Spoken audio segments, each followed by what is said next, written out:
एका स्क्वेअर फुटला एकच ऊस जगतो. मग ऊस किती पाहिजे? 43,000. हो आणि आपल्या रानामध्ये किती येतं? 3 लाख. 3 लाख.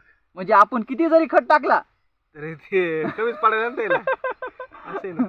आपण किती जरी खत टाकला कमीच तर ऊस आपला सुटून कारखान्याला किती जाणार आहे? 43,000. 43. आपल्या रानामध्ये आपण ऊस किती जोपायला लागलो? 3 लाख. 3 लाख. म्हणजे याचं गणित कुठं लागेल? म्हणजे वॉटर मॅनेजमेंटचं पण गणित लागेल, खत व्यवस्थापनाचं पण गणित लागेल, संख्या व्यवस्थापनाचं पण गणित लागेल, आंतर मॅनेजमेंटचं पण गणित लागेल. तर मग आपल्याला उत्पादन कसं येईल? म्हणजे काय होणार की जे समजा 43,000 समजा म्हणायला येते तर समजा आपण 40,000 धरू, ग्राह्य 40,000 धरू किंवा 50,000 धरू. मग 50,000ला जर समजा आपण 5 पोती टाकली, 5 पोती टाकली तर एका उसाला 50-50 ग्रॅम खत यायला लागणार. आणि इथं जर समजा 5 पोतीच आपण टाकणार आहेत एका एकरमध्ये 3 लाख ऊस इथं. 3 लाखाला काय येणार? कमीच येणार.